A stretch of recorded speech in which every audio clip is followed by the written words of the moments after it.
Simplement, d'abord, j'aimerais vous saluer, chacune et chacun d'entre vous, saluer les équipes du centre de gestion investies dans le cadre de l'organisation de ces points, hein, qui s'intitule Une heure pour tout comprendre. Bon, généralement, ça dépasse toujours un petit peu, mais c'est bien, c'est parce que c'est riche et il y a du débat, des questions, des sujets sur lesquels il faut rebondir. Et c'est là tout l'intérêt de ces points. Tout simplement, pour ceux qui ne me connaissent pas, donc je suis vice-président du centre de gestion adjoint au maire de Clermont-les-Vosges. Je trouve ça intéressant ce format, surtout dans le contexte dans lequel nous sommes. C'est sûr qu'aujourd'hui il est difficile de se rendre sur le terrain, de maintenir les liens que nous avons toujours eu jusqu'à présent en collectivité. Mais ça reviendra un jour, du moins, je l'espère, très rapidement. Simplement pour ce petit point d'introduction, cette réunion aujourd'hui, elle a pour intérêt de présenter les actualités statutaires, puisqu'il y a toujours des évolutions, et notamment aujourd'hui la procédure d'avancement de grade, notamment qui est désormais inhérente aux lignes directrices de gestion. Là, je salue aussi le travail mené par les collectivités, les élus, les agents, pour mettre en œuvre le plus rapidement possible les lignes directrices de gestion, même si c'est encore la version qui est allégée aujourd'hui, puisque ça demande beaucoup de travail, que ce soit de la part des collectivités, que ce soit par les agents du centre de gestion qui instruisent les demandes de lignes directrices de gestion, aussi l'étude au comité technique par vos représentants du personnel et les élus qui représentent, qui étudient ces points-là. Ça demande un certain temps de travail et c'est toujours intéressant de voir le travail qui est mené dans les collectivités respectives. Un autre point aussi, donc ce point-là, c'est présenté par l'équipe de Brigitte Galdener et Émilie Carme, qui est de présente. Un second point aussi sur la protection sociale complémentaire qui sera présenté par le pôle assurance qui est évidemment représenté par Daniel Sylvestre. Je ne sais pas si elle nous a rejoint. En tout cas, elle veille à ce que tout le monde puisse nous rejoindre sur cette session-là. Donc, elle ne devrait pas tarder. Donc, c'est un point qui est relativement important puisque ce sont des projets structurants pour les collectivités. Il y a l'ordonnance sur la protection sociale complémentaire qui est parue, me semble-t-il, qui est paru récemment, donc qui invite les collectivités à veiller à la protection de la santé, la prévoyance au niveau des agents. Nous, à ce titre-là, au niveau du centre de gestion, avec le président, nous avons écrit au ministre, puisque Amélie de Montchalin, puisque le centre de gestion est déjà proactif dans ce domaine-là, et en conséquence, nous la rencontrerons non pas à la ministre, puisque visiblement elle est retenue par son agenda, mais on rencontrera quelqu'un de son cabinet pour étudier les perspectives de la protection sociale complémentaire. J'aimerais juste terminer mon propos par le fait que ce type de réunion soit intéressant. Ça permet d'aborder beaucoup de sujets. D'ailleurs, d'autres centres de gestion, un grand centre de gestion, le SIGE Versailles, Grande Couronne, a aussi notamment lancé ce type de dispositif-là et organise aussi des réunions. C'est que le centre de gestion des Vosges est avant-gardiste, nous avons un petit temps d'avance, donc conservons-le et n'hésitez pas à alimenter ces réunions-là, puisque de vos échanges, de vos débats, de vos questionnements, de vos interrogations, nous pourrons alimenter ces réunions-là et continuer à échanger tous ensemble. C'est là tout l'intérêt aussi de cette visio-là, c'est que nous soyons au plus proche de vos collectivités, qu'on soit au plus près de vous pour vous accompagner. Voilà, tout simplement un petit mot d'introduction. Bien évidemment, excusez le président qui est retenu par ailleurs, et je vous souhaite à toutes et tous une très bonne journée, une bonne continuation dans vos missions. Voilà. Très bien, merci Emre. Donc on va commencer par le premier point, mais je crois que Daniel Sylvestre, je ne sais pas si elle est connectée. Ah si, ça y est, vous êtes là Daniel. Bon, alors je vous laisse faire sur la partie donc protection sociale complémentaire qui recouvre deux éléments, le maintien de salaire, autrement dit la prévoyance, et la mutuelle santé, la complémentaire santé. Allez-y Daniel. Voilà, donc bonjour à tous. Donc, je vais préparer mon document en même temps. Je n'ai pas le temps. Excusez-moi. On a récupéré presque tout le monde. On est 65 participants. Donc, je pense que sur la centaine d'inscrits, il y a toujours quelques absents. On devrait. Voilà. C'est tout bon, Daniel. On voit le document. Ouais. Très bon. Voilà. Donc, je vais vous parler à nouveau, comme on l'a déjà fait précédemment, notamment avec Aline Aubert lors de la dernière réunion, il y a un mois, donc de la participation obligatoire des employeurs publics donc au contrat prévoyance, donc maintien de salaire et mutuelle santé de leurs agents. Aujourd'hui, c'est une participation qui est facultative donc pour les employeurs des trois fonctions publiques. Une nouvelle ordonnance donc était prévue, on en parlait depuis plusieurs mois, Une ordonnance donc, qui prévoyait notamment la prochaine mise en place de la participation obligatoire des employeurs publics à ces contrats de prévoyance et mutuelle santé. L'objectif, c'est d'atteindre une convergence entre le secteur privé, là c'est obligatoire actuellement, et le secteur public. Donc on attendait la parution de l'ordonnance pour le mois de mars, mais elle est parue plus tôt que prévu, et donc elle a été publiée le 18 février dernier. Donc les principales dispositions, donc vous avez déjà été relatées, donc je vais les évoquer à nouveau, mais il y aura toujours des négociations qui sont en cours tout au long de l'année 2021 et les décrets d'application sont notamment en attente.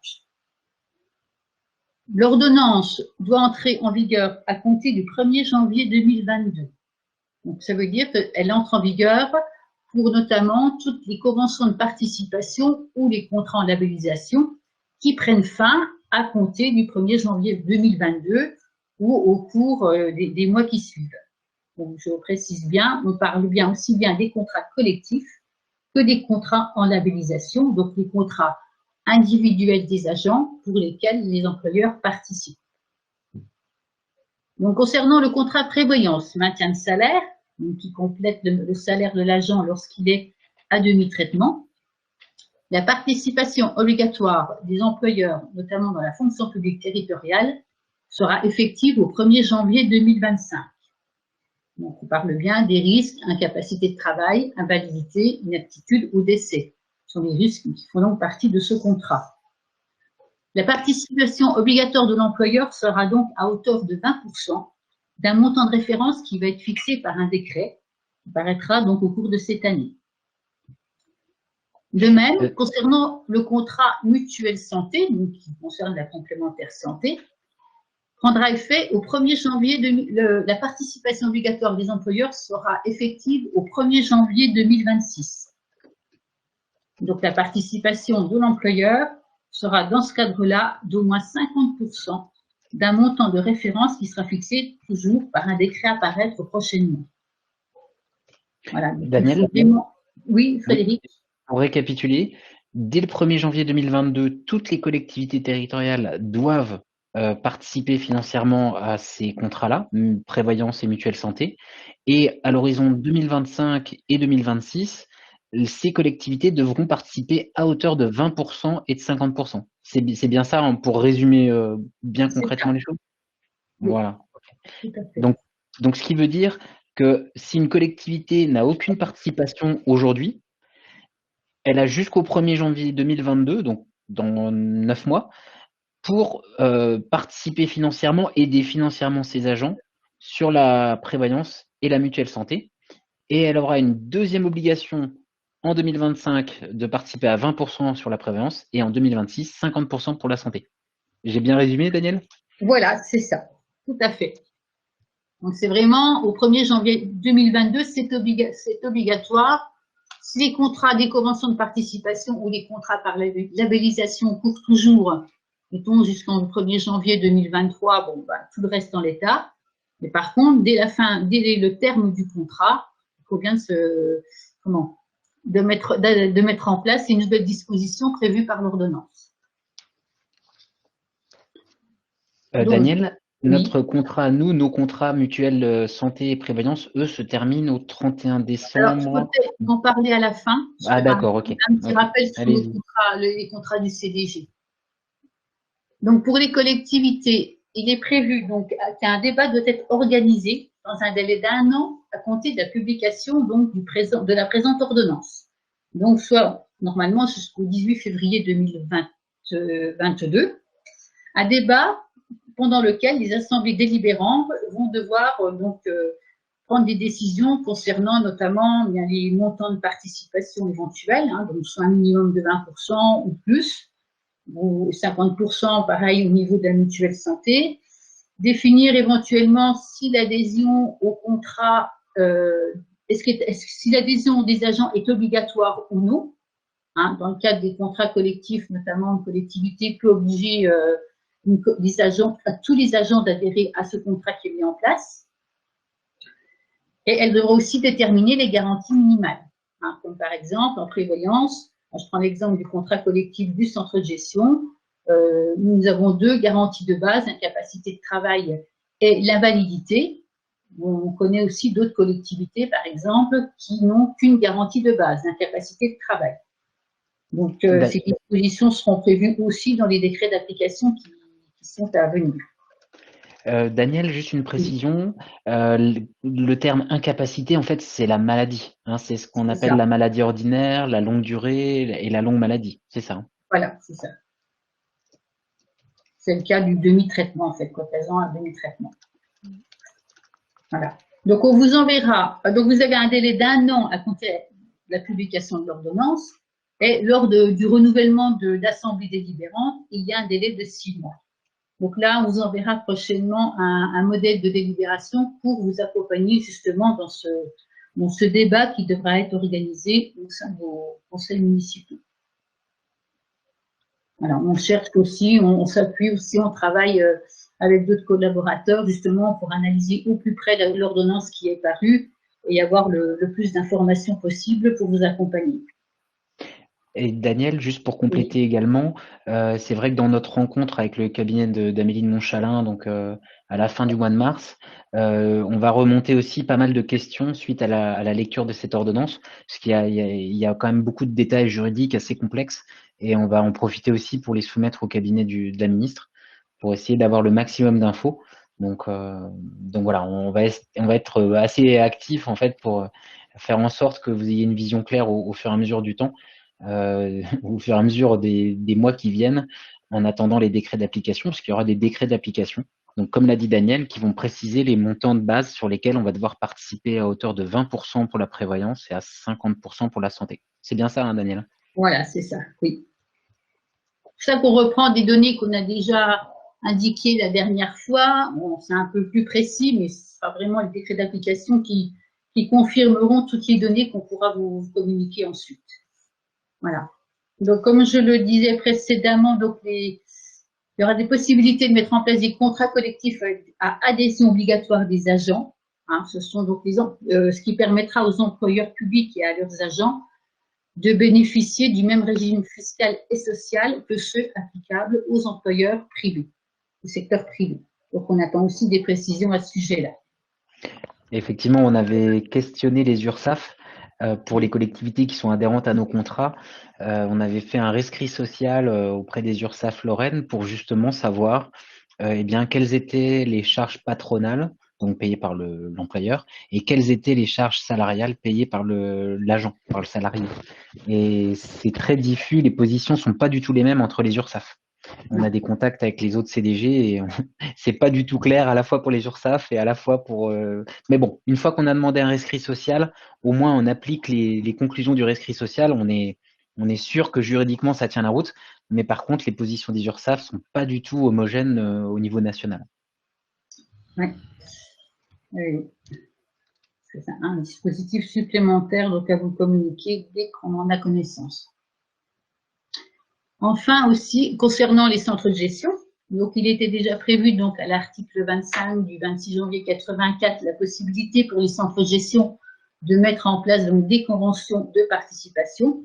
Là, on a un article 25.1 qui précise bien que les centres de gestion se voient confier donc cette nouvelle compétence avec l'obligation de conclure donc des conventions de participation pour le compte des collectivités territoriales et de leurs établissements. Donc, au centre de gestion, comme vous le savez, donc nous avons des contrats collectifs qui sont en place au niveau de la prévoyance et de la santé. Des contrats qui ont pris effet donc au 1er janvier 2020 pour une durée de 6 ans, jusqu'au 31 décembre 2025. Donc, ce sont des contrats qui correspondent, c'est vrai, déjà au nouveau système qui est vraiment préconisé avec ces nouvelles dispositions de participation obligatoire des employeurs publics. Et ces contrats collectifs permettent, bien entendu, donc une meilleure mutualisation des risques et donc des coûts moindres que des contrats individuels qui sont conclus donc en labellisation. Donc, toutes les collectivités peuvent adhérer au contrat groupe du centre de gestion, prévoyance ou mutuelle santé, tout au long de ces 6 années. Donc, j'ai mis un rappel sur les minimums de participation qui avaient été votés donc validé par le comité technique et validé par le centre de gestion, par le conseil d'administration en juillet 2019. Donc, pour les collectivités qui ont adhéré au contrat groupe, en prévoyant sa participation minimale préconisée était de 2 € par agent et par mois en 2020, avec 1 € de plus pour chaque année, de manière à arriver à 6 € minimum à compter du 1er janvier 2024 de participation. Donc, on a certaines collectivités qui cotisent, qui participent à hauteur de 10 ou 15 €. Alors, il faut savoir qu'avec les nouvelles dispositions, la participation en prévoyance peut monter jusqu'à 15 ou 20 € par agent par mois. Et par risque. Et par risque. Donc, concrètement, Daniel, sur l'estimation du coût, parce que les élus vont nous demander combien ça coûte, sur l'obligation donc de participer à hauteur de 50% en mutuelle santé, on va pouvoir leur répondre. En gros, ça va coûter au moins entre 15 et 20 € pour la mutuelle santé. Et sur la prévoyance, alors c'est que 20%. Hein, on est obligé en 2025, on va devoir s'aligner à hauteur de 20% d'un montant déterminé par décret. Donc, ce sera peut-être un peu moins que 15 €, mais globalement, pour la protection sociale complémentaire, on va au moins avoir des budgets de l'ordre de 20-25 € par mois et par agent. Hein, oui. c'est ça, hein, pour bien resynthétiser. C'est vrai qu'on n'en porte pas vraiment. On a un aperçu entre 15 et 20 €. On annonce 15-20 €. C'est vrai qu'on attend vraiment les décrets qui vont nous fixer définitivement sur les montants qui seront versés. Et on posera la question au cabinet de Madame la ministre pour savoir si elle a une idée de ce qui est prévu dans ces décrets.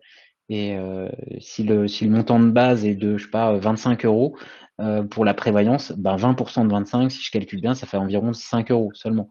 Mais bon, c'est déjà un budget parce que c'est 5 € par agent et par mois. Donc, il va falloir faire chauffer les calculettes pour la création pour le montage des budgets 2022. Voilà. Mais en même temps, Daniel, si je boucle sur ce que vous disiez, les collectivités qui sont dans nos conventions de participation, elles, pour le coup, elles peuvent mettre de côté cette obligation, puisque nos conventions vont se terminer en 2025, avec le schéma de participation qui, lui, s'appliquera jusqu'au 31 2025, c'est-à-dire 6 € pour la santé et 1 € de plus chaque année, et 2 € pour la prévoyance, avec là aussi 1 € en plus chaque année. Ah, c'est ça. La santé, on a démarré à 6 € en 2020 pour finir à 10 € en 2024. Voilà. Et donc, vous pouvez avoir donc 10 € de participation minimale jusqu'à la fin de la convention de participation, fin 2025. Alors, sachant que c'est vrai, c'est bien de le rappeler, il y a vraiment une très, très grande utilité sociale. On le voit avec le Covid, mais c'était le cas avant aussi. Il y a une très grande utilité sociale de sécurisation des foyers, enfin des agents et de leurs foyers, sur le fait d'avoir une mutuelle santé et aussi sur le fait d'avoir une prévoyance pour leur maintenir le salaire et éviter qu'une famille entière se retrouve à vivre avec un demi-salaire. Donc là, c'est vraiment très important. Juste, je vous coupe un dernier instant, Daniel. J'ai des questions, mais peut-être qu'on les abordera à la fin de votre intervention, Daniel, ou vous voulez les traiter maintenant? On peut les traiter maintenant, puisqu'après, on va enchaîner sur le capital d'essai. D'accord. On peut traiter maintenant, oui. Ouais. Alors, c'est Madame Colin Roussel du secteur d'Audacie, alors qui nous demande, concernant la complémentaire santé, si elle est individuelle, est-ce que l'employeur peut prendre en charge sur les mêmes taux, 50% à partir de 2026? Alors, si je comprends bien, il s'agit vraiment d'un contrat hors contrat collectif que vous souscrivez dans une mutuelle lambda, votre mutuelle habituelle. Donc là, il n'y aura pas d'obligation, l'employeur ne va pas pouvoir prendre en charge 50% de cette mutuelle parce qu'elle n'est ni labellisée ni contrat collectif CDG. Donc c'est le cas aussi. Et surtout, je pense, mais ça, les textes vont nous le préciser, vous allez devoir en fait répondre à la proposition de votre employeur qui va vous proposer un contrat de mutuelle santé. Et il y aura des cas d'exception, vous pourrez refuser cette adhésion, mais seulement, comme ça se fait dans le privé actuellement, dans certaines conditions. Donc non, a priori, vous ne pourrez pas obliger votre employeur à participer à hauteur de 50% si ce n'est pas la mutuelle santé que vous avez l'habitude d'avoir. Je ne sais pas si j'ai répondu, vous pouvez me mettre dans le chat si j'avais bien répondu à la question. Enfin, je comprends la question comme ça, mais voilà. Et Catherine, donc mes collègues, je pense.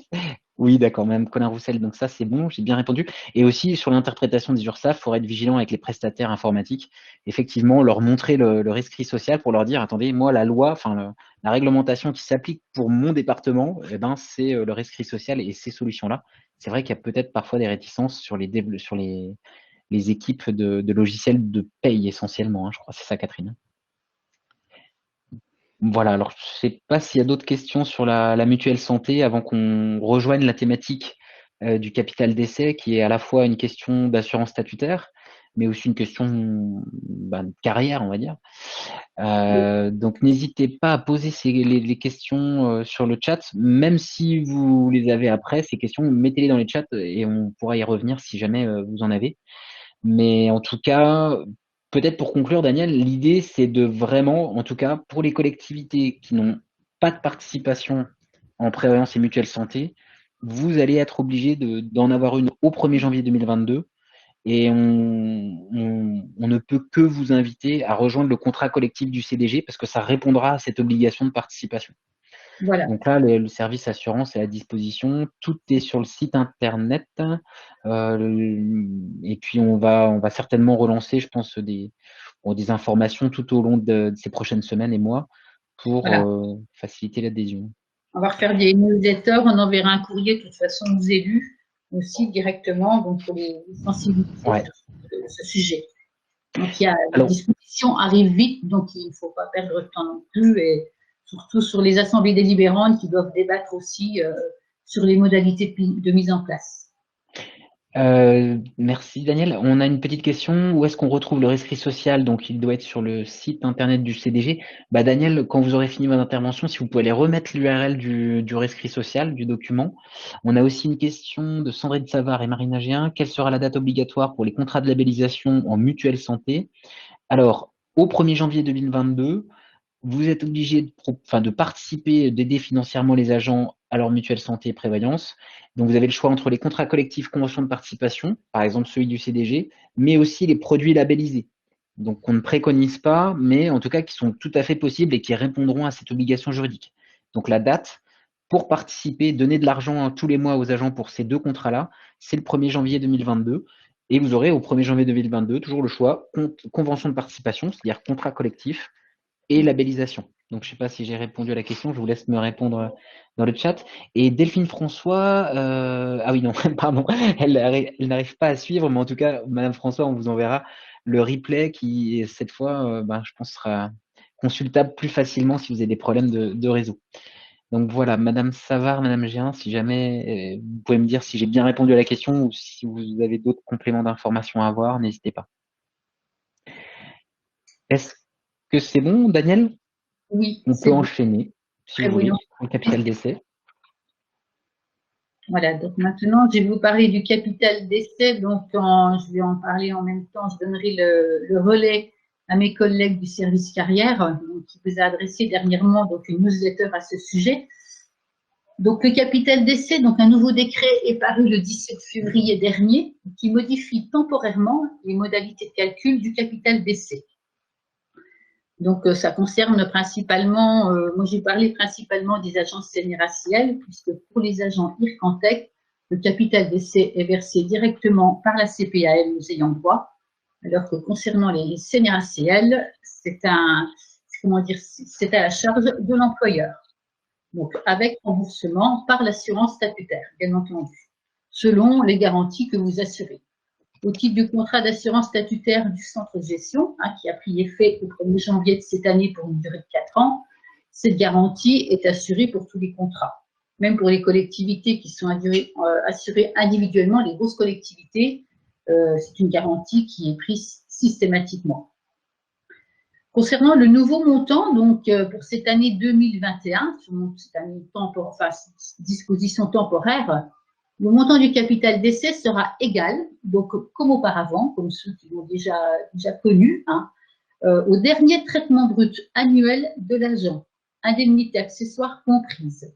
Donc le dernier traitement brut détenu au jour du décès. Avant 2021, donc depuis un décret qui était paru en novembre 2000, je n'ai plus en tête, 2015, je crois. Oui, je crois que c'est ça. Voilà, c'était ça. Donc, auparavant, avant 2015, c'était déjà le dernier traitement brut annuel de l'agent. Depuis novembre 2015, il y avait eu un nouveau décret qui mentionnait que le capital d'essai était égal à 4 fois un montant prévu par le régime de sécurité sociale, qui était donc de 13 000, aujourd'hui des 13 888. Donc nettement inférieur à un an de salaire. Voilà, un montant qui était révisable chaque année. Donc je pense que c'est l'effet Covid, peut-être, la raison pour laquelle ils ont décidé pour l'année 2021 de revoir le montant de ce capital d'essai. Concernant le cas des âges de l'agent qui aurait atteint l'âge d'ouverture à la retraite, mais qui est encore en activité, le montant de son capital d'essai sera égal à un quart de sa dernière rémunération brute annuelle, indemnité accessoire comprise. Avant 2021, c'était un forfait donc de 3 472 € qui est révisable chaque 1er avril. Donc pour cette année, le montant sera donc plus intéressant. Voilà. Donc pour les agents Ircantec, il était mentionné que pour cette année 2021, ce sera la somme des émoluments, donc du salaire des 12 mois précédant la date du décès. Voilà, c'est pas. Je vais laisser la parole à mes collègues du service carrière pour continuer sur le capital d'essai. Oui, merci Daniel. Donc je vais partager mon document. Alors je vais éteindre le mien. Pendant que vous installez, Brigitte, il y a des questions sur le chat, donc j'ai essayé d'y répondre. J'ai essayé d'y répondre au mieux. Vous me direz bien sûr si la réponse convient, si ça vous satisfait, enfin, si vous avez les éléments de réponse, qu'elle vous satisfasse, je ne sais pas. Mais en tout cas, il y a aussi Thomas Charbonnier. Thomas, j'arrive pas. Si tu peux expliciter ta question, j'arrive pas à cerner la question. Voilà. Donc voilà, vous me dites quand vous êtes prête, Brigitte. Moi, je comble un petit peu pendant que vous installez. Est-ce que vous voyez mon document apparaître? Oui, on voit le document, ouais, sans Très problème. Bien. Donc simplement pour confirmer ce qu'a dit Daniel, voilà, rajouter simplement un petit élément par rapport au capital d'essai. Donc ça veut dire que c'est bien temporaire, uniquement pour l'année 2021. Et donc qu'à partir donc, de 2022, le système précédent de calcul réapparaîtra. Voilà. Donc ça, il faut le dire. Les circonstances un petit peu de ce changement de calcul, en fait, ça fait partie aussi des ordonnances de protection sociale complémentaire là, qui sont en train de paraître et donc qui sont parues, voilà, qui vont encore paraître. Donc c'est une des mesures qui en fait partie. Voilà, donc en 2021, le capital d'essai est revalorisé pour toute la fonction publique. Donc ça concerne les 3 versants de la fonction publique. Voilà, donc le système forfaitaire de calcul, donc, comme vient de le dire ma collègue, est supprimé et remplacé par le versement d'une somme qui est calculée par rapport à la rémunération perçue donc, annuellement. Voilà, c'est tout ce que je voulais rajouter par rapport à ça. Donc effectivement, il y a une newsletter qui a déjà été communiquée à l'ensemble des collectivités tout récemment. Deuxième texte dont je voulais parler, qui est sorti récemment également. Donc c'est le décret du 9 mars 2021 qui concerne le dispositif de don de jours de repos non pris. Je vous souhaite bon courage et je vous dis bonjour à toutes et à tous. Voilà. Ah, oui, merci. Ouais, on a une intrusion des élus dans la visio. J'imagine que c'est Monsieur Balland, c'est ça. Oui. Là, vous me reconnaissez mon chapeau aujourd'hui. Très bien. Ok, alors je poursuis. Voilà. Donc, en fait, ce décret détermine les conditions d'application aux agents publics, donc ce qui vise à améliorer un petit peu les droits des travailleurs, l'accompagnement des familles après le décès d'un enfant. Donc, depuis 2015, un décret avait déjà prévu ce système. Donc, ça veut dire qu'un agent public pouvait décider d'octroyer tout ou partie de ses jours de repos, donc congé,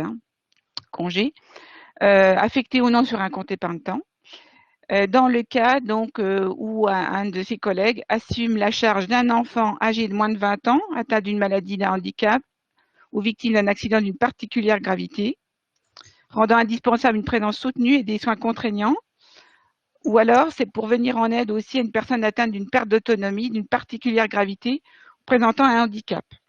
Donc ça, ces mesures-là avaient déjà été introduites en 2015. Donc le décret récent du 9 mars vient compléter ces mesures et étend le bénéfice de ce dispositif aux agents publics, parents d'un enfant qui décède avant l'âge de 25 ans ou assume la charge effective et permanente d'une personne qui décède avant cet âge. Voilà. Donc, on vous indique, alors là, dans le document qui vous sera retranscrit, la procédure pour l'agent qui doit formuler une demande écrite auprès de son service RH, accompagné d'un certificat de décès, etc. Donc, voilà, je vais pas revenir en détail sur la procédure. Ce congé peut intervenir pendant 1 an à compter de la date du décès. Il peut être fractionné à la demande de l'agent. La durée du congé peut être plafonnée à 90 jours par enfant ou personne concernée. Le don se fera sous forme de jours entiers. Et l'autorité territoriale dispose de 15 jours ouvrables pour informer l'agent du don de jours. Voilà. Donc, ces nouvelles dispositions entrent en vigueur à compter du 11 mars 2021. Voilà, en ce qui concerne ce dernier texte. Ensuite, le complément de traitement indiciaire. Là aussi, c'est un nouveau décret qui est paru le 16 février 2021 et qui prévoit le versement d'un complément de traitement indiciaire aux agents publics, titulaires et contractuels, qui exercent, mais exclusivement dans les établissements d'hébergement pour personnes âgées, donc les EHPAD, et qui sont bien sûr gérés par des collectivités territoriales ou leurs groupements. Donc, pour information sur le CDG 88, nous avons 5 établissements EHPAD qui sont affiliés donc à notre CDG. Alors, ils ont été informés, ces EHPAD ont été informés par mail, il me semble, tout récemment aussi, de ces nouvelles mesures, donc qui vient attribuer un nombre de points d'indice majorés aux agents qui travaillent en EHPAD, et il y a une rétroactivité. Donc, c'est-à-dire que le montant fixé à 24 points d'indice, donc ça c'est le premier montant, il sera rétroactif sur les salaires du mois de septembre 2020, depuis le 1er septembre 2020. Et ensuite, il y a une deuxième vague, on va dire. Donc, il y a 49 points d'indice majorés, donc c'est 24 plus 25, qui sera donc donné également, mais au 1er décembre 2020. Donc là aussi, l'information a été donnée aux collectivités concernées. Donc, il s'agit bien sûr d'effectuer un rappel de traitement pour ces agents qui travaillent en EHPAD. Alors, Brigitte, vous pourriez éventuellement faire la remarque pourquoi les grilles indiciaires n'ont pas été revalorisées. Tout simplement, c'est lié en fait à la fonction exercée en EHPAD. Donc, si l'agent qui est concerné aujourd'hui vient à quitter l'EHPAD pour travailler dans une autre structure, il va perdre le bénéfice de ses points d'indice. Voilà, c'est temporaire, enfin, c'est lié à l'exercice de la fonction. C'est en quelque sorte une NBI un petit peu spécifique pour les gens qui travaillent en EHPAD. Ça fait suite, Brigitte, en fait, aux annonces du gouvernement d'Emmanuel Macron ou de Jean Castex, en fait, pour revaloriser en fait les personnels, alors hospitaliers, en fait, à la base, puisque c'est les hôpitaux qui ont beaucoup souffert du Covid et puis de la situation sanitaire dans les hôpitaux. Et donc, comme ils ont revalorisé les personnels des établissements hospitaliers et qu'on s'est aperçu après coup, je pense aussi quelque part, qu'il y avait aussi des structures, des EHPAD mais territoriaux. En fait, ils ont rattrapé en fait peut-être une mesure qui avait déjà concerné les hôpitaux. Il y a un petit temps de retard effectivement qui suit les établissements hospitaliers. Ouais, le gouvernement s'est rendu compte après qu'il y avait aussi des EHPAD territoriaux. Alors pas en grand nombre, souvent ils sont hospitaliers, mais il y en avait quand même, et par équité, parce qu'il y a un principe d'équité entre les fonctions publiques. Donc là, hospitalière et territoriale, on a ce rattrapage après coup. C'est ça en fait. Mais ça se rapproche plus d'une NBI. C'est quelque chose qui est plutôt temporaire. C'est ça, en fait, de points d'indice majorés. C'est lié vraiment à l'exercice effectif de la fonction. Donc cet avantage, on va dire, indiciaire pourrait bien sûr être perdu si l'agent venait à quitter l'EHPAD. Et surtout, je sais pas, un agent social, alors j'ai plus en tête les cadres d'emploi principaux dans les EHPAD. C'est pas restrictif en fait, c'est tous les agents qui travaillent en EHPAD, donc il n'y a pas de liste de cadre d'emploi bien particulière. Mais on pourrait très bien avoir, je sais pas, un agent social. Ça peut être aussi un adjoint administratif qui travaille en accueil à l'EHPAD, qui vient donc être récompensé aussi de par ses fonctions en EHPAD. Voilà, là, ce bonus n'est pas lié à l'appartenance à un grade, à un cadre d'emploi, mais sur une fonction. Donc c'est pour ça que ça se rapproche de la nouvelle bonification indiciaire. C'est ça, un petit peu. Pour rappel, la NBI, c'est sur certains cas très précis de suggestion en fait de situations très concrètes, quel que soit d'ailleurs le grade ou le cadre d'emploi. Donc là, on se rapproche d'un système NBI, quoi, mais qui est temporaire en plus. La NBI, elle est nouvelle, la nouvelle Alors, bonification. Temporaire, je ne sais pas. Enfin voilà, on n'a pas vu de date de fin, mais pour le moment, c'est ce qui est prévu par le décret du 19 septembre. Alors ça, c'était, oui, j'avais mis aussi pour rappel le décret du 19 septembre 2020, qui était pour je pense qu'il concernait la fonction publique hospitalière. Voilà ce qu'il en est pour le CTI, donc le complément de traitement indiciaire, donc pour les personnels qui travaillent en EHPAD. Voilà, donc ça c'est. Oui, ces documents, Brigitte et puis on Daniel, les a transférés aux EHPAD directement. Voilà. Mais les documents qu'on vous présente, là, pour le coup, ils seront aussi envoyés. Il faudra les envoyer à Cyrielle pour Brigitte et Daniel, de manière à ce qu'elle les envoie aussi à tous les participants. En plus, c'est des supports que vous retrouvez vraisemblablement sur le site internet, mais voilà, comme vous êtes inscrit, vous avez un accès direct aux documents. Voilà, donc la consigne, bien sûr, c'est de régulariser la paye des agents depuis septembre 2020. Donc, on peut imaginer aussi les agents qui ont quitté la collectivité depuis cette date, depuis septembre 2020. Il y aura lieu de faire un rappel pour la partie, enfin, la période concernée pour ces agents, même s'ils ont quitté l'établissement. Logiquement, c'est ce qu'on comprend. Voilà. Voilà, en ce qui concerne le CTI. Alors, je ne sais pas si on a le temps, on va peut-être passer à la démonstration présentée par Émilie sur la procédure d'avancement de grade. Oui, alors voilà. C'est parti, Émilie. Alors, par contre, il faut mettre fin au partage d'écran. Voilà. C'est tout bon, tout le monde m'entend? Oui. Oui, on vous entend. Donc, bonjour à tous. Donc, Émilie Carme du service carrière et instances paritaires. Donc, je vais vous présenter un petit tuto concernant la nouvelle procédure pour les avancements de grade 2021. Je vais revenir très brièvement donc sur, donc vous le savez, enfin pour rappel, les CAP n'ont plus à donner d'avis sur les propositions d'avancement de grade émises par les collectivités. Le pendant à tout ça, c'est qu'il faut quand même établir en amont les lignes directrices de gestion. Donc je ne vais pas y revenir. Il y a eu déjà une réunion visio faite sur ce sujet. Si vous voulez retrouver tous les documents concernant les lignes directrices de gestion à établir, je le rappelle, en amont des avancements de grade et de la promotion interne. Je vais vous partager mon écran et je vais vous montrer où se trouvent les documents à ce sujet. Donc là, est-ce que vous voyez bien le portail du site CDG+? Oui, Brigitte, est-ce que c'est bon, partage? Oui, c'est tout bon, oui. Alors, je vous montre juste du départ, puisqu'il y a certaines collectivités qui me demandent encore comment se connecter sur notre site. Donc là, vous avez le portail CDG+, il faut choisir le département des Vosges, bien évidemment. Donc là, pour aller retrouver nos documents spécifiques aux carrières et instances paritaires, on a un petit onglet juste ici, donc carrière. Et les lignes directrices de gestion se trouvent dans le sommaire. Hop, ligne directrice de gestion. Donc, vous avez un petit laïus. Et comme l'a précisé, je ne sais plus qui en début de réunion, donc là, on est encore dans la phase des lignes directrices de gestion allégées. Donc, vous avez comme document un modèle de trame de rédaction de ces lignes directrices de gestion allégées. Il y a aussi un guide pour vous orienter dans les éventuels critères que vous pourriez établir dans votre collectivité. Et suite, alors, je répète, il faut bien saisir le comité technique en amont pour établir ces lignes directrices de gestion. Et une fois que l'avis du comité technique est rendu, il n'y a pas besoin de délibérer, mais vous avez un modèle d'arrêté pour la prise de vos LDG. Donc ça, c'était le petit aparté concernant les lignes directrices de gestion. Donc là, je vous propose de passer au tuto concernant les avancements de grade, donc une nouvelle procédure, plus besoin d'avis de CAP. Donc cette procédure comporte 6 grandes étapes. Donc alors, on va commencer déjà par l'étape numéro 1. Donc, c'est vérifier les informations qui sont gérées sur Agir de votre collectivité. C'est important pour faire une bonne communication avec nous, Centre de gestion des Vosges.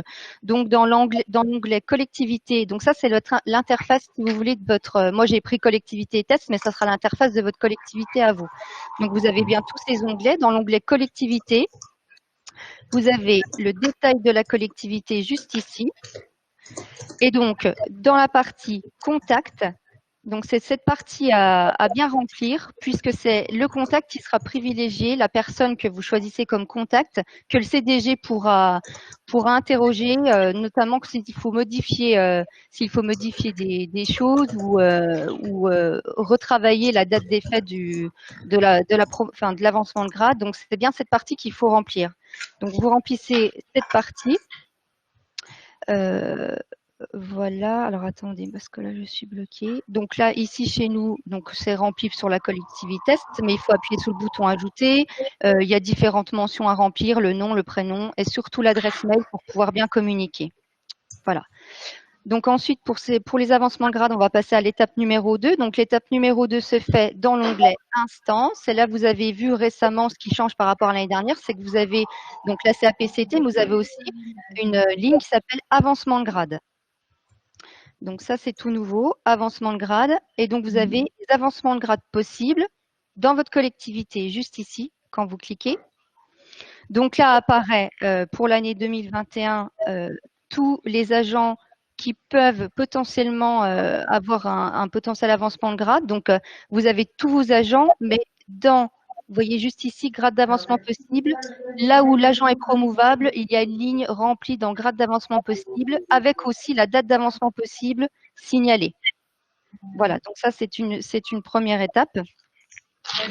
Donc, pour imprimer l'ensemble des tableaux des agents promouvables, donc vous pouvez aussi sélectionner par cadre d'emploi. Donc, moi, je vais faire, par exemple, les adjoints administratifs. Et donc là, vous pouvez imprimer le tableau des agents qui sont promouvables juste ici. Donc, vous avez juste à cliquer sur l'onglet « Imprimer ». Donc, vous pouvez imprimer cadre d'emploi ou tous les cadres d'emploi, je le reprécise. Donc là, une petite fenêtre s'ouvre avec un document Word, on appuie sur OK. Donc, le temps que ça fusionne, un document Word s'ouvre. Et donc ça, c'est l'état récapitulatif des promouvables dans votre collectivité. C'est ce que vous pouvez soumettre à votre autorité territoriale pour avoir un premier état des lieux des agents qui sont promouvables en 2021. Donc, je ferme ce document. Donc là, c'est vraiment de la consultation, Émilie, en fait. Et puis, oui, c'est un simple presse-bouton. Tous les calculs ont été faits par Agir en amont. Et puis, en fait, c'est juste pour obtenir le fruit de ce méga calcul, en fait. Tous les calculs ont été faits en amont par Agir. Simplement, le logiciel Agir n'est pas infaillible, comme tout le monde le sait, notamment pour les agents à temps non complet, pour les agents qui ont eu des périodes de disponibilité. C'est pas infaillible et c'est pour ça que le centre de gestion des Vosges va continuer à vérifier les conditions d'avancement de grade, les conditions réglementaires, hein, je précise, parce que tout ce qui figure dans des critères, par exemple, qui figuraient dans les LDG, ça c'est propre aux collectivités. On ne pourra pas vérifier l'ensemble de tous les critères inscrits dans les LDG. Nous, ce qu'on va vérifier au centre de gestion, c'est vraiment les conditions réglementaires. Voilà. Ouais. Donc, une fois que vous avez imprimé ce tableau des ensembles des promouvables, vous retournez sur l'onglet Instance. Et donc là, dans le nouveau tableau annuel, donc là, vous avez il faudra sélectionner le contact que vous avez préalablement rempli en étape numéro 1, bien évidemment. Donc là, je sélectionne. Et ensuite, vous allez pouvoir procéder à cadre d'emploi par cadre d'emploi au remplissage des tableaux. C'est-à-dire, donc là, par exemple, si je saisis le cadre d'emploi des adjoints administratifs, donc là apparaît bien mon seul agent promouvable de la collectivité, donc Gérard Anne, son grade actuel, le grade d'avancement possible. Donc, ce qu'il va falloir remplir correctement, c'est le grade d'avancement proposé. Donc là, juste là, Madame Gérard Anne, dans notre hypothèse fictive, passera d'adjoint administratif territorial principal 2e classe à 1re classe. Donc, on le propose bien. C'est un avancement de grade qui se fera à l'ancienneté. Donc là, vous avez aussi la possibilité de cocher examen professionnel lorsque cela est justifié et quand l'agent a bien eu l'examen professionnel. Donc, je vais peut-être revenir aussi sur les choses qui s'inscrivent en rouge juste ici. Donc, on a décidé, le centre de gestion a décidé que lorsque la collectivité n'avait pas établi en amont ses lignes directrices de gestion, une ligne en rouge, un avertissement, est donné à la collectivité. Donc là, on ne l'aperçoit pas, mais c'est un avertissement en rouge comme ici, où c'est marqué « Vous n'avez pas saisi le comité technique pour vos lignes directrices de gestion ». Donc ça, c'est pour bien préciser qu'il faut bien le faire en amont. Il y a aussi un petit avertissement qui est fait pour au niveau des ratios. Si vous n'avez pas délibéré pour les ratios d'avancement de grade, au comité technique également, une petite indication en rouge, voilà, ici, se met en titre de rappel. Donc, je reviens sur ma proposition d'avancement de grade, donc à l'ancienneté au examen pro. La date possible est toujours indiquée par le logiciel Agir. Donc ici, l'agent est promouvable au 1er janvier. Et là, la collectivité met dans l'emplacement date prévue la date à laquelle il veut nommer l'agent sur ce nouveau grade. Donc toujours a posteriori de la date possible, bien évidemment. Et il y a aussi un ordre de priorité à établir. Donc là, l'agent est toute seule, mais on met quand même l'ordre de priorité numéro 1. C'est ce qui est requis par le logiciel. Donc, une fois la proposition bien établie pour ce cadre d'emploi, on clique bien sur le petit bouton « Enregistrer la saisie pour ce cadre d'emploi ». Voilà. Donc là, ensuite, on a des petites lignes qui se mettent, donc enregistrement réussi. Hein, donc, enregistrer et visualiser le tableau des propositions. Donc là, une fois que vous avez établi toutes vos propositions pour tous les cadres d'emploi, là, j'ai fait qu'adjoint administratif, mais bien évidemment, les collectivités pourront lister cadre d'emploi par cadre d'emploi les agents promouvables. Donc, une fois que vous avez bien rempli ces tableaux, vous pouvez appuyer sur le bouton, donc transmettre pour vérification au CDG. Donc, c'est parti. Voilà. Et donc là, vous avez le tableau récap qui s'affiche avec en bleu. Vous voyez bien que vos propositions ont été transmises au CDG pour vérification. Donc là, je n'ai fait que le cadre des emplois des adjoints administratifs territoriaux. Mais dans d'autres exemples, vous voyez, il y a aussi adjoints techniques, il y a aussi agents territoriaux spécialisés, les ATSEM. Donc voilà. Donc une fois que vous avez effectué voilà, ce travail donc, de deuxième étape, le CDG va procéder à la vérification des conditions réglementaires de vos agents. Donc, plusieurs propositions peuvent arriver. Donc, soit les agents remplissent les conditions réglementaires et donc vous aurez l'option où, je vais vous l'indiquer plus tard, ça sera marqué vérifié par le CDG, ou alors il y a un souci ou un problème où la date d'avancement ne correspond pas ou quelconque ou une date d'effet qui n'est pas bonne. Donc là, le CDG a la possibilité de communiquer avec vous via le contact sélectionné pour vous préciser qu'il y a un souci et qu'il y a des choses à modifier dans votre saisine. Donc, je fais la manip. Oui, allez-y Brigitte, comme ça, vous pouvez faire avec, par exemple, quelque chose qui ne va pas à modifier ou à compléter, par exemple. Juste peut-être repréciser pour ceux qui ne connaissent pas les détails des procédures d'avancement de grade. Effectivement, un agent, il doit remplir des conditions d'ancienneté. Il est possible qu'il les remplisse. Alors, si je peux me permettre, juste ici, il y a quelque chose qui a été très bien fait cette année. Donc, si je retourne sur mes propositions, donc par exemple, au cadre d'emploi, voilà, adjoint administratif, je retourne. C'est vrai que j'ai passé rapidement. Là, il y a un petit onglet qui s'appelle conditions d'avancement. Et donc, cadre d'emploi par cadre d'emploi, vous pouvez retrouver les conditions réglementaires d'avancement pour vos agents. Voilà, donc c'est vrai que c'était bien de le préciser. Ou vous pouvez aussi retrouver l'ensemble des conditions sur le site CDG 88. Je vous montrerai le chemin après, puisque tout ce que je vous donne en tuto, j'ai créé une notice dans le site CDG 88 où impression d'écran par impression d'écran, toute la procédure est détaillée. Je vais vous remontrer le chemin juste après mon tuto. Donc là, vous pouvez retrouver l'état quand vous cliquez dans instance avancement de grade. Donc, liste des dossiers. Vous voyez bien que le CDG, là, l'état est passé de transmis au CDG à modifié ou incomplet, c'est-à-dire qu'il y a quelque chose à modifier sur votre saisine. Vous pouvez double-cliquer dessus. Et là, le CDG vous a dit, par exemple, dans observation du CDG juste ici, que la date d'effet n'intervient pas au 1er janvier, contrairement à ce qui est précisé par le logiciel, mais par contre, elle interviendra au 1er juillet 2021. Donc, peut-être dû à une date des dispos ou à une proratisation, je ne sais pas. Donc, voilà, en tout cas, vous savez que vous devez modifier la date prévue. Donc, du coup, vous pouvez toujours retourner sur ce que vous avez saisi tout simplement et puis modifier, voilà, là je modifie la date prévue au 1er juillet pour que ça soit conforme à ce que le CDG préconise.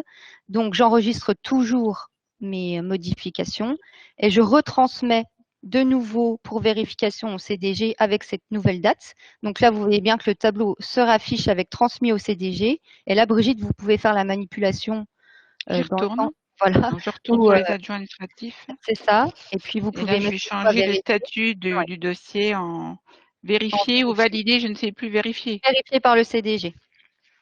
Voilà. Alors, une et petite je valide. précision. Voilà. Oui. Allez-y, Frédéric. Oui, sur la précision, parce qu'il y a pas mal de questions, mais on va les voir après. On n'est pas un contrôle de légalité. L'idée, c'est de vraiment vérifier pour vraiment sécuriser Voilà. les décisions que vous allez prendre. On n'est pas là pour vous embêter, mais effectivement, il y a des conditions d'ancienneté que l'agent peut pas remplir en milieu d'année. Et donc, la date de l'avancement de grade n'est pas forcément le 1er janvier de l'année, mais peut-être en cours d'année. Donc là aussi, avec les gens qui sont à temps non complet, on prend en compte l'ancienneté de manière assez différente, un peu proratisé, on va dire. Et là aussi, il peut y avoir des calculs que n'importe quel logiciel ne peut pas faire parce que c'est vraiment des cas très particuliers.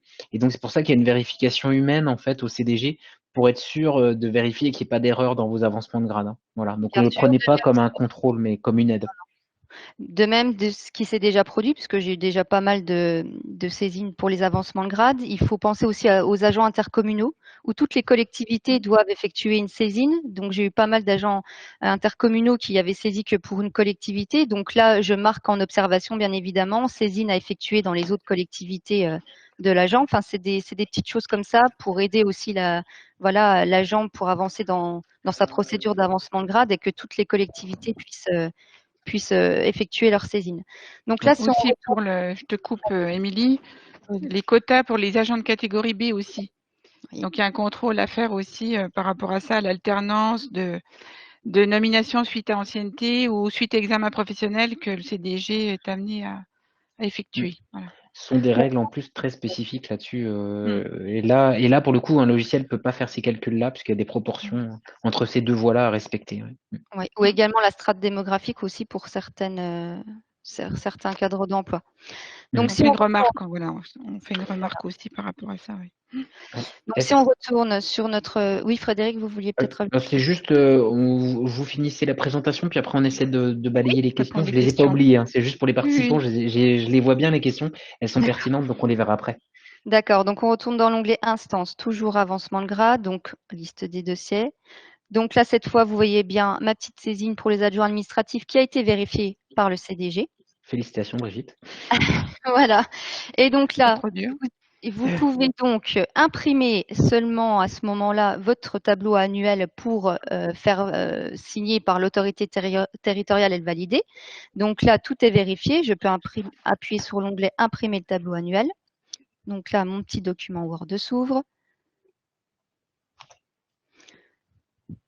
Voilà, et c'est ce document qu'il faudra transmettre à l'autorité territoriale, voilà, avec l'avis favorable du CDG, et à faire signer par l'autorité. Une fois que vous avez fait signer ce document, donc il sera en PDF, vous pouvez indiquer la date de signature de ce document et figer le tableau annuel. Donc par exemple, si je fais, donc aujourd'hui on est le 16, donc je vais y chercher directement le 16. Je fige mon tableau annuel. Voilà. Et donc, quand il est figé, ce tableau annuel, le statut de votre proposition change et maintenant, c'est marqué validé par l'autorité territoriale. C'est en vert, juste ici. Et donc, vous pouvez joindre, grâce à cette petite icône, voilà, vous pouvez aller rechercher votre document PDF signé par l'autorité territoriale avec l'onglet Parcourir. Sur votre ordinateur, le document signé qui fera foi voilà, pour le centre de gestion concernant la proposition d'avancement de grade. Donc là, on arrive donc du coup à la fin de l'étape numéro 5. Donc vous avez bien émis votre proposition, elle est validée par l'autorité territoriale, signée, et vous avez transmis votre document sur le logiciel Agir. Donc il y aura un lien qui se fera avec les arrêtés futurs d'avancement de grade. Voilà, exactement. Donc, une fois que le statut est changé et que vous avez bien inséré votre document, vous pouvez tout de suite procéder à la prise des arrêtés portant avancement de grade de vos agents. Donc là, ça ne se passe plus dans l'onglet Instance, mais ça se passe dans l'onglet Agent. Donc là, vous avez arrêté avancement de grade juste ici. Donc, si vous cliquez, Donc là, aucun enregistrement parce que je ne suis pas allée au bout. Alors attendez, je retourne. Voilà, voilà. Je vais importer un document. N'importe quel document de mon bureau en PDF. Ça n'accepte que les PDF. Hein. Voilà, exactement. Et vous avez de la chance, c'est limité à 10 mégas. Donc faites attention sur la taille des fichiers quand même, parce que bon, normalement, plusieurs feuilles, ça ne doit pas forcément dépasser le mégaoctet quand même. Voilà, donc si on retourne normalement dans l'onglet Agent, arrêté avancement de grade, donc là, vous voyez que en fait la saisine se bloquait si vous n'incorporez pas votre fichier PDF signé par l'autorité territoriale, la fusion des arrêtés, la création des arrêtés ne se fait pas automatiquement. Donc là, j'ai bien importé mon fichier. Donc là, on voit que ma fameux Gérard Anne, donc adjoint administratif, apparaît pour la création des arrêtés. Donc là, vous n'avez plus. Alors, si vous avez bien sûr plusieurs agents, vous pouvez cocher via cette petite case le nombre d'agents concernés. Donc, vous cochez et vous n'avez plus qu'à cliquer sur le bouton création d'arrêté. Voilà. Et donc là, l'arrêté se fusionne normalement automatiquement. Voilà, oui. L'arrêté d'avancement de grade pour votre agent. Ou alors, vous pouvez aussi le retrouver dans la rubrique documents, dans l'onglet documents. Voilà. Ce qu'on peut dire aussi avant de procéder à la création de vos arrêtés d'avancement de grade, c'est qu'il faut bien vérifier en amont la validation des arrêtés portant revalorisation indiciaire et avancement d'échelon de vos agents. Hein, puisque vous savez. Il faut être à jour des carrières, quoi. Voilà, il faut être à jour des carrières. Vous savez qu'en début d'année, la grosse campagne des avancements d'échelon et puis le PPCR a été lancé. Et là, actuellement, mes services sont en train de prendre en compte tous les arrêtés qui ont été transmis. On a eu plus de 3000 en l'espace d'un mois et demi. Donc, je vous demanderai d'être patient dans le traitement des arrêtés. Mais il faut bien vérifier en amont de la création des arrêtés d'avancement de grade que la carrière de votre agent est à jour sur le logiciel Agir, bien évidemment. Si elle n'est pas à jour, Émilie, il faut déjà prendre contact avec les carrières, transmettre les arrêtés, on met à jour Agir et après on relance le petit calcul, c'est ça?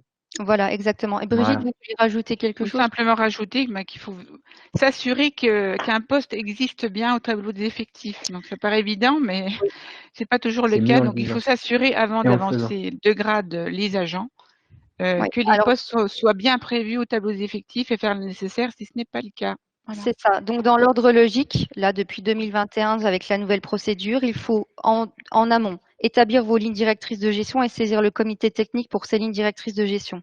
Ensuite, vous pourrez procéder à la nouvelle procédure d'avancement de grade. Donc, vous pourrez procéder aux avancements de grade de vos agents.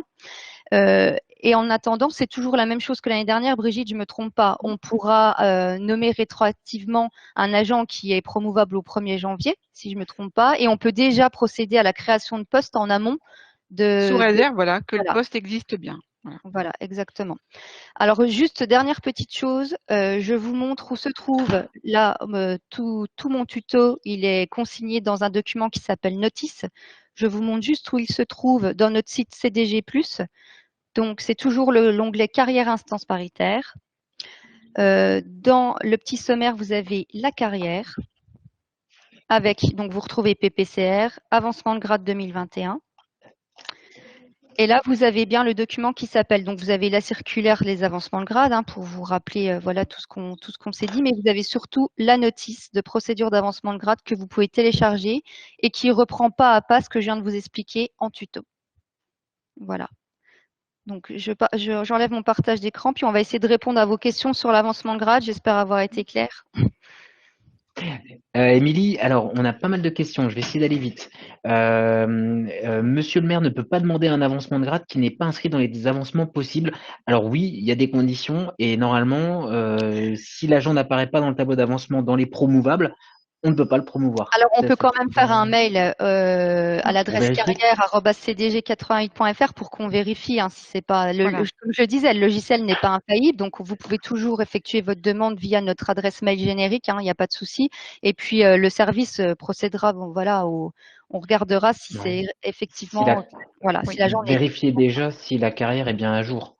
Si vous n'avez pas d'acte… Pour des agents qui sont venus, qui ont été recrutés par voie de mutation, souvent l'historique n'est pas forcément saisi et intégré au logiciel. Donc, ce qui, je veux dire, provoque quelquefois des petites erreurs. Voilà. De toute façon, en amont de tout, il faut vraiment vérifier que vous êtes à jour sur le logiciel Agir, c'est le plus important, en fait. Voilà. Exactement. Si vous n'avez pas d'acte dit d'arrêter depuis 4 ans, là, il y a un risque de ne pas être à jour, ce qui n'est pas grave. On n'est pas là pour distribuer des bons ou des mauvais points. Le but du jeu, c'est qu'on vous aide à se remettre à flot et puis à mettre à jour les carrières. Ça, c'était la première question. Les avancements de grade, il y a un numéro d'ordre est à indiquer par cadre d'emploi. Effectivement, on n'a pas trop insisté, mais les avancements de grade, quand même, il y a des ordres préférentiels 1, 2, 3, 4, 5, etc. Alors oui, dans mon exemple, j'avais qu'un agent, donc forcément, c'était peut-être plus pertinent, mais il y a un ordre de priorité à établir pour chaque cadre d'emploi. Voilà, si vous avez… Alors, par exemple, j'ai vu là récemment dans les saisines que j'ai pu voir déjà là en amont, par exemple, dans les cadres d'emploi d'adjoint technique, donc vous avez l'agent qui peut aller de adjoint technique vers adjoint technique principal deuxième classe, mais également ceux qui peuvent aller vers de principal deuxième classe vers principal première classe. Donc l'ordre de priorité est à établir suivant par grade. Voilà, par grade, hein, on est bien d'accord. On établit un ordre de priorité pour les agents d'adjoint technique vers deuxième classe et un ordre de priorité pour les deuxième classes vers première classe. On est d'accord. Par chaque ordre préférentiel par grade. Là, en fait, les ordres préférentiels jouent beaucoup si vous avez mis des quotas. Par exemple, si vous dites sur tous les promouvables, j'en ai 50% qui peuvent passer, c'est bien de dire 1, 2, 3, 4, 5, 6 pour calculer le quota, le résultat du quota. Par contre, si vous avez des quotas à 100%, bon, si tout le monde passe et qu'il n'y a pas de quota et pas de quota, il me semble que là, il y a moins d'utilité. Agir veut quand même qu'on renseigne cet ordre de préférence. Il faut, on oblige en fait, le texte impose de nommer les agents dans l'ordre du tableau. Voilà. Du tableau annuel. Ça, c'était pour la deuxième question. Le conseil municipal ne doit plus délibérer pour modifier le tableau des emplois communaux. Alors, effectivement, c'est ce qu'on disait. Les avancements de grade, c'est une chose, mais comme disait Brigitte Valdener, il faut bien qu'il y ait un poste qui correspond à la durée hebdomadaire de service de l'agent qui soit créé pour recevoir l'agent dans son nouveau grade. D'accord ? Donc, si vous êtes agent technique principal deuxième classe, vous faites l'objet d'un avancement de grade. Il faut quand même que le conseil municipal ait ouvert un poste ou qu'il soit vacant de principal première classe, c'est-à-dire le grade au-dessus. Donc ça, il faut bien vérifier qu'il y ait une création de poste.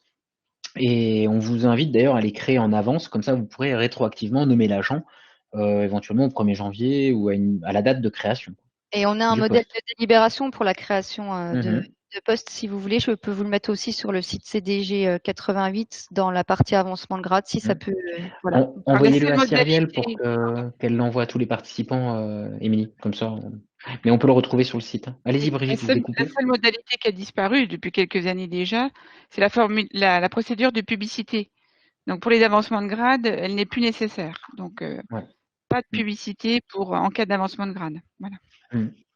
Alors j'avais aussi d'autres questions on a évoqué les lignes directrices de gestion. Effectivement, il faut bien soumettre ces lignes directrices de gestion en version allégée pour le coup à ce stade-là au comité technique du CDG si vous avez moins de 50 agents ou de votre propre comité technique si vous avez un CT local. Par contre, comment on les envoie au CDG? Il faut saisir Agir, hein, c'est ça, faut saisir le CT sur le Agir. comité technique via le logiciel Agir. Voilà, il y a l'intitulé de la saisine, c'est lignes directrices de gestion tout simplement.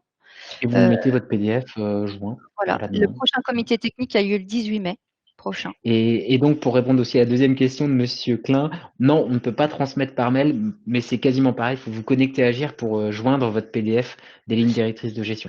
Voilà, non, oui, la procédure, c'est par le logiciel Agir et on vous demande 2 pièces, donc le projet de vos lignes directrices de gestion, mais également l'organigramme de votre collectivité. D'accord, il y a l'organigramme aussi. Voilà. D'accord. Une question aussi pour l'avancement de grade, si le poste est créé au 1er mai 2021, peut-on rétroactivement faire avancer l'agent au 1er janvier? Je dirais non. Légalement, une délibération n'est jamais rétroactive. Voilà. Donc, mais concrètement? Voilà, c'est tout, je dirais rien de plus. On va dire que les fonctionnaires d'État qui vous avez voilà. C'est votre problème. Bon. C'est une pratique. C'est pas réglementaire, mais c'est une pratique qui est tolérée par les fonctionnaires d'État qui nous contrôlent. Donc, si eux peuvent en bénéficier. Vous avez les deux versions. La version plus légaliste de Brigitte et une version réaliste, concrète. Donc, on vous incite à ne pas faire d'acte, de toute façon, d'acte administratif rétroactif, ça, pour ceux qui ont des vieux souvenirs de fac de droit, c'est un principe fondamental. Alors, il y avait aussi Catherine chez nous qui posait, alors on revient sur le CTI, le complément de traitement indiciaire. Effectivement, est-ce que nous, on doit faire un complément de salaire à compter du 1er septembre? C'est rétroactif, C'est une comme bonne l'aviez dit. question, mais ça concerne peut-être plus les CDG, puisque nous, on a disons, la possibilité de mettre à disposition des agents auprès des collectivités. Alors, est-ce qu'on n'est pas dans un régime un peu particulier? Bon, l'agent, certes, a exercé les fonctions en EHPAD, j'imagine, durant cette mission temporaire, mais elle ne fait pas partie de l'établissement. Alors, voilà, faut que je cherche davantage, parce qu'on m'a déjà posé cette question-là, pour des collectivités je veux dire, des communes, par exemple, qui mettraient à disposition des agents auprès d'EHPAD. Voilà, il y a beaucoup aussi, je sais, de mises à disposition qui existent aujourd'hui entre les communes et les CCAS qui gèrent des EHPAD. Voilà, donc c'est pas si simple que ça. Bon, après, l'agent n'est pas partie intégrante de l'effectif de l'EHPAD sur le papier, puisqu'il est mis à disposition par une autre structure.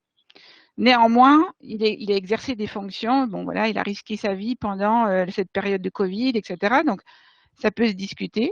Donc, il peut y avoir un débat autour de ça. Mais bon, voilà, on va creuser un peu cette question-là. Corinne Thierry nous demande si le poste est créé au 1er mai 2021, on retourne dans les avancements de grade, par le conseil municipal, peut-on faire l'avancement au 1er janvier 2021? Alors non, là, on vient de dire, donc surtout s'il est créé au 1er mai 2021, là, non, c'est pas possible. Il va falloir attendre. Là, c'est un peu loin quand même. Mais bon, voilà, après, là, c'est un peu loin. Et puis surtout, voilà, si le poste est créé vraiment au 1er mai, au pire, concrètement, vous pouvez avoir une tolérance au 1er mai, mais pas au 1er janvier. Est-ce qu'il y a encore des questions? Il y a eu beaucoup de questions tout d'un coup. J'espère qu'on n'a pas loupé. Alors, si on a loupé des questions, n'hésitez pas à les recopier sur le chat là pour qu'on se remette à là. Alors, quel est le montant du CTI pour un agent à temps partiel thérapeutique? Oula, là, on va vous même donner. Comme ça, je dirais que bon, c'est un complément de traitement indiciaire. Ça doit suivre le sort du traitement. Mais il faut voir la période de temps partiel thérapeutique dont bénéficie l'agent, à partir de quand elle démarre. Logiquement, pendant le temps partiel thérapeutique, l'agent est payé à temps plein. Donc, ça ne changera pas, à mon avis, il n'y aura pas d'incidence. Ce n'est pas une prime. Hein. Le CTI, pour moi, c'est des points d'indice en plus. Donc, ça vient se rajouter aux points d'indice qui composent le traitement brut de l'agent. Ce n'est pas une prime ni une indemnité. Voilà. Donc, pour moi, ça suit le sort du salaire classique, quoi. Donc là, pendant le temps partiel thérapeutique, l'agent, il est payé à temps plein. Donc, normalement, il n'y aura pas de différence, pour moi. Juste un petit rappel, ça fait un petit peu de culture carrière instance paritaire. Un temps partiel thérapeutique, c'est en fait un aménagement de poste qui consiste à aménager le volume du temps de travail. Donc, quelqu'un qui doit reprendre doucement après un arrêt maladie, eh bien, il est payé à 100%, mais il ne travaille réellement que, par exemple, 60% de son temps. Mais il est quand même payé complètement, c'est-à-dire à 100%. Hein, je dis pas de bêtises, Brigitte. Voilà. C'est un aménagement de poste qui consiste dans un aménagement du volume horaire que l'agent travaille, mais avec un salaire complet. Donc en même temps, il n'est pas là tout le temps, mais il a un salaire complet. D'où la question très pertinente de Mme Waldener. Moi, ça suit le salaire classique. Donc là, il n'y aura pas d'incidence pour l'agent. Il aura, comme s'il travaillait à temps plein. Il n'y a pas de changement. Est-ce qu'il y a d'autres questions sur les avancements de grade? De toute façon, si vous avez la moindre autre question, il y a toujours notre adresse mail, carrière@cdg88.fr. Si d'autres questions vous viennent en saisissant, ou voilà, et n'hésitez pas à aller revoir ma notice qui est sans doute plus complète parce que j'ai dû, avec le temps qui m'était imparti, j'ai peut-être été un petit peu vite sur certaines choses. Donc la notice est très bien faite. Patricia Ditch demande, alors la question de Monsieur Cuny sur l'avancement de grade, je ne l'ai pas en tête. Oui, Monsieur le maire ne peut pas demander un avancement de grade qui n'est pas inscrit dans les avancements possibles. Oui, donc on a répondu à cette question. Si l'agent n'apparaît pas, si vous avez vraiment un doute, regardez la circulaire qui est sur le site et puis demandez au service carrière de vérifier s'il n'y a pas une erreur, c'est toujours possible. Mais l'agent n'est pas rempli par les conditions, il ne pourra pas bénéficier d'un avancement de grade. Mais bien vérifier en amont que la carrière sur Agir de l'agent est bien complète, notamment, comme disait Brigitte, si mutation ou voilà. Si, de toute façon, si la carrière de l'agent n'est pas complète dans Agir, c'est normal qu'il ne ressorte pas promouvable pour les avancements. Voilà, ça c'est sûr. La notion des examens professionnels. Parce que le fait d'être lauréat d'un examen professionnel permet de raccourcir aussi la durée d'ancienneté pour certains agents. Donc, pour ceux qui sont lauréats de l'examen professionnel, il faut aller saisir dans Agir l'onglet diplôme, je crois. Formation. Oui, je crois que c'est ça. Je ne sais plus à quel endroit ça figure, mais voilà, il faut le matérialiser dans Agir. Et le logiciel, normalement, en tient compte au niveau du calcul des avancements de grade. Voilà, donc des petites choses comme ça qui n'auraient pas été réalisées au préalable, voilà, on peut les rectifier le tir et puis quelquefois faire apparaître l'agent promovable. Les questions se tarissent. Alors, je ne sais pas, je crois qu'on a terminé. Frédéric, ou pas? Oui, on a encore un petit peu de temps peut-être pour parler de la période. C'est simplement une information pour la promotion interne. Donc, d'ici 1 ou 2 jours, vous serez destinataire d'une newsletter sur la promotion interne 2021. Donc là, à nouveau, on reparle des lignes directrices de gestion, mais spécifiques promotion interne. Donc, il y a un dispositif particulier qui est mis en place pour la promotion interne. Donc là, c'est le président du centre de gestion qui en était, à l'initiative, puisqu'il a consulté aussi les syndicats, le comité technique, et il a consulté aussi tous les comités techniques locaux des collectivités qui nous sont affiliées. Et là, depuis donc vendredi dernier, donc le 12 mars, il a arrêté définitivement les lignes directrices de gestion pour la promotion interne. Donc, on va vous communiquer cet arrêté, cette note, pour que vous puissiez en prendre connaissance. Et vous aurez ainsi aussi accès à la nouvelle procédure 2021 promotion interne. Donc, c'est le même système que l'année dernière, avec la grosse différence que ça ne passe plus en commission administrative paritaire. Voilà, donc plus d'avis de CAP. Mais un autre système vous est proposé, donc avec une étude de dossier. Bon, voilà, on va en parler après.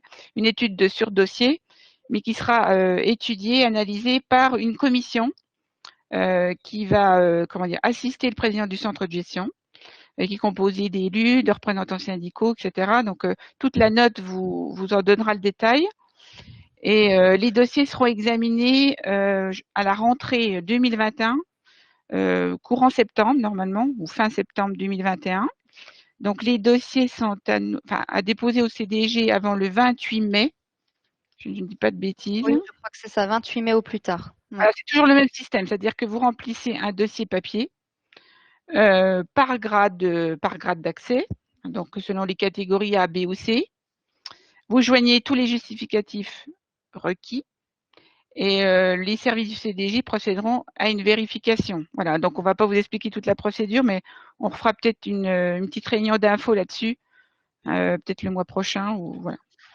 Ce qu'on peut dire, Brigitte, c'est que quand même, il n'y a plus d'avis de CAP, donc ça, c'est certes une chose actée, mais que le président du centre de gestion a fait le choix aussi de s'entourer le choix innovant, puisque c'est vrai que d'autres CDG, la loi en fait prévoit que les dossiers de promotion interne ne soient étudiés que par une commission spécifique uniquement composée d'élus.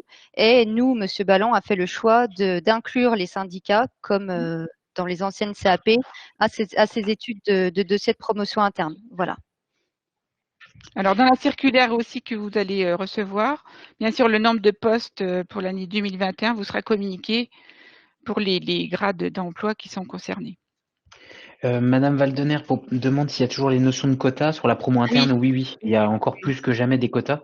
On est sur des ratios. N'ont pas du tout été abolis et demeurent actifs. N'ont pas changé. Hein, la fixation des quotas n'a pas bougé par rapport à ça. Voilà, donc ça restreint toujours le nombre de postes accessibles par cette voie. Voilà. Est-ce qu'on a des tutos pour la mise à jour des carrières des agents? J'ai répondu que c'était une excellente idée, mais je pense pas qu'on en ait de disponible, mais c'est une bonne idée pour au moins peut-être certaines opérations de vérification.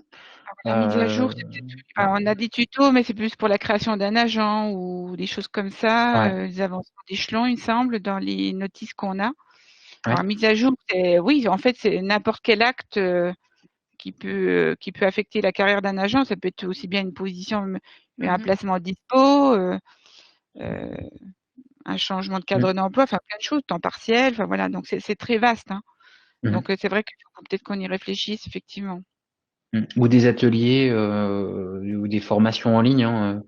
On va y réfléchir, en tout cas c'est une bonne proposition. Et en plus comme c'est sur des logiciels, enfin logiciel Agir, on peut le faire en plus à distance, où vous envoyez des petites vidéos juste pour se remettre, ou bien sûr dès que ce sera possible, venir vous voir, pourquoi pas. On posera la question de savoir si on peut venir en collectivité pour faire des ateliers comme on a déjà fait, je crois pour le bilan social, pour les retraites, etc. etc. En tout cas, surveillez votre messagerie d'ici la fin de la semaine pour la promotion interne, pour celles et ceux qui sont intéressés. Voilà. Et j'en profite aussi, n'hésitez pas aussi à nous envoyer vos demandes de sujets. S'il y a des sujets que vous voulez aborder dans les visios, sachez qu'on va respecter le rythme d'au moins une visio, 1 heure pour tout comprendre, 1 fois par mois au moins. Peut-être plus en fonction de l'actualité. S'il y a beaucoup d'actualité sur une petite période, on pourra faire on pourra séquencer selon les sujets nouveaux à traiter. Mais on peut aussi traiter des sujets plus anciens. Hein. On peut traiter des sujets, surtout pour les agents ou les secrétaires de mairie qui arrivent. Eh bien, si vous avez des demandes particulières, on se tient à disposition. Surtout que maintenant les visios marchent plutôt bien, pardon, à part mal aujourd'hui, le lapsus révélateur, mais ça marche plutôt bien généralement. Donc on peut se déplacer, mais aussi faire ça à distance sur des petites séquences pour respecter aussi vos contraintes d'agenda qui sont assez nombreuses avec le Covid.